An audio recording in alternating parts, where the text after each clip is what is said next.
नमस्कार दोस्तों, बहुत बहुत स्वागत है इंडिया नाउ में और मैं हूं संदीप पाल।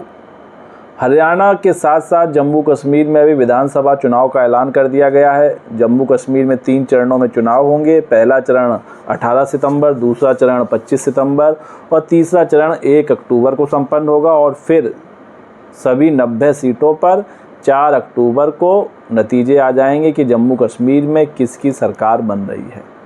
2014 के बाद 2024 में जम्मू कश्मीर में चुनाव हो रहा है। इससे पहले जो चुनाव हुआ था 2014 में, तब 87 सीट्स पर चुनाव हुआ था, लेकिन इस बार जो है चुनाव वो 90 सीट्स पर हो रहा है। 2020 में जो परिसीमन हुआ था उसके चलते जम्मू कश्मीर में सीटों की संख्या अब 90 हो गई है। और इन सब के बीच एक जो बहुत बड़ी खबर निकल कर सामने आ रही है वो ये कि जम्मू कश्मीर में फ़ारूक अब्दुल्ला की नेशनल कॉन्फ्रेंस और कांग्रेस मिलकर चुनाव लड़ेगी, जिसका ऐलान आज खुद फ़ारूक अब्दुल्ला ने कर दिया।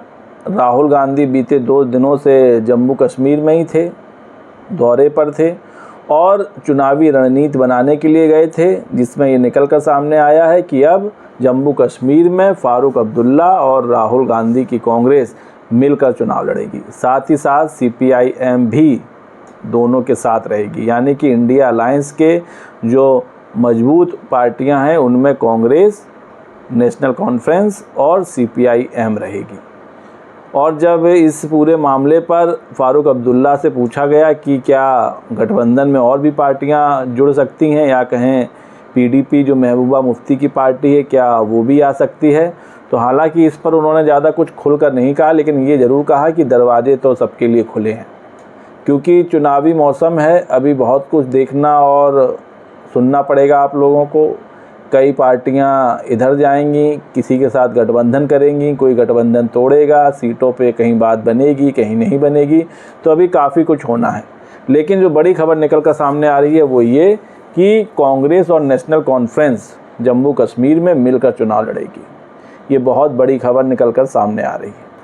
इस गठबंधन के बाद फ़ारूक अब्दुल्ला ने क्या कहा वो भी आप लोग को जानना चाहिए। उन्होंने कहा कि दोनों पार्टियों के बीच 90 विधानसभा सीटों पर गठबंधन हो गया है। आज रात तक कागजी कार्रवाई पूरी हो जाएगी। कांग्रेस, नेशनल कॉन्फ्रेंस और CPIM साथ में है। हम साथ मिलकर काम करेंगे, चुनाव लड़ेंगे और उम्मीद है कि राज्य का दर्जा वापस मिलेगा। किसी के लिए कोई दरवाज़ा बंद नहीं है। ये जो लाइन कही गई है, किसी के लिए कोई दरवाज़ा बंद नहीं है, इसका मतलब कि आने वाले वक्त में इस गठबंधन या कहीं इंडिया अलायंस के साथ और भी सियासी दल, जम्मू कश्मीर की छोटी बड़ी पार्टियां हैं, वो साथ जा सकती हैं। जम्मू कश्मीर में 2020 में परिसीमन के बाद जम्मू में 6 सीटें बढ़ी हैं और कश्मीर में 1 सीट जोड़ी गई है। इस बार इसीलिए 90 सीटों पर मतदान हो रहा है। जम्मू में सीट 43 है और कश्मीर में 47 है, तो कुल मिलाकर 90 सीटों पर इस बार वोटिंग होगी जम्मू कश्मीर में। बात अगर पिछले विधानसभा चुनाव की करें 2014 में, तब जो चुनावी परिणाम आए थे वो किसी एक पार्टी के पक्ष में नहीं आए थे और तब महबूबा मुफ्ती की PDP और BJP ने मिलकर सरकार बनाई थी। और फिर लेकिन सियासी मुद्दों को और जम्मू कश्मीर के मुद्दों को लेकर 2018 जून में भाजपा ने समर्थन वापस ले लिया था और सरकार गिर गई थी। तब से वहाँ कोई निर्वाचित सरकार नहीं है। फिर धारा 370 हटा दी गई थी। उसके बाद से अब चुनाव होने जा रहा है 2024 में। 2019 में जब 370 धारा को हटा दिया गया था, उसके साथ ही जम्मू कश्मीर को 2 केंद्र शासित प्रदेश जम्मू कश्मीर और लद्दाख में बदल दिया था। इस साल के चुनाव में 370 हटने के बाद पहली बार विधानसभा चुनाव होने जा रहे हैं जम्मू कश्मीर में।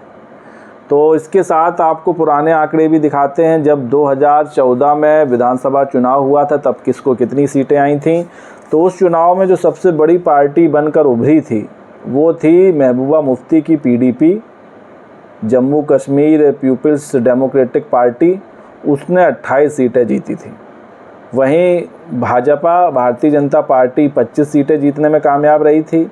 फ़ारूक अब्दुल्ला की नेशनल कॉन्फ्रेंस 15 सीटें जीती थी और कांग्रेस 12 सीट जीतने में सफल रही थी। इसके अलावा जम्मू कश्मीर पीपल्स कॉन्फ्रेंस वो 2 सीट जीतने में सफल रही थी और communist party of India Marxist यानी CPIM उसको 1 सीट मिली थी। तो ये था आंकड़ा 2014 का और इसमें इंडिपेंडेंट कैंडिडेट कोई सीट जीतने में सफल नहीं रहा था। तो जो सबसे बड़ी पार्टी बनकर उभरी थी वो उभरी थी PDP, महबूबा मुफ्ती की पार्टी। तो इस बार महबूबा मुफ्ती क्या अकेले चुनाव लड़ेंगी या वो इंडिया अलायंस के साथ जाएंगी? अगर PDP इंडिया अलायंस के साथ जाती है, कांग्रेस के साथ और फारूक अब्दुल्ला की पार्टी के साथ, तो बीजेपी की राह बहुत मुश्किल होने वाली है, क्योंकि फिर जम्मू कश्मीर में चुनाव जीतना बड़ा मुश्किल हो सकता है। लेकिन जम्मू कश्मीर में जो डिसीजन लिए हैं बीजेपी ने, धारा 370 हटाई है, बहुत बड़ा डिसीजन है। तो ये फैसला भी बीजेपी के लिए बहुत मायने रखता है, क्योंकि 370 हटाने के बाद पहली बार चुनाव होने जा रहा है जम्मू कश्मीर में। तो इस फैसले का एडवांटेज बीजेपी को बहुत बड़े स्तर पर मिल सकता है, हो सकता है क्लीन स्वीप हो जाए। और लेकिन जिस तरह विपक्षी दल एकजुट हो रहे हैं वो भी बीजेपी के लिए परेशानी भरा सबब हो सकता है। और लोकसभा चुनाव में जो ट्रेंड रहा वो भी बीजेपी के साथ नहीं है, निगेटिव रहा है। तो जो चुनाव है जम्मू कश्मीर का, ये बहुत ही टिपिकल चुनाव होने वाला है इस बार। और PDP की भूमिका बहुत अहम होने वाली है। क्या PDP नतीजों के बाद अपनी रणनीति बदलेंगी या PDP चुनाव से पहले किसी के साथ गठबंधन करेगी, ये देखने वाली बात है।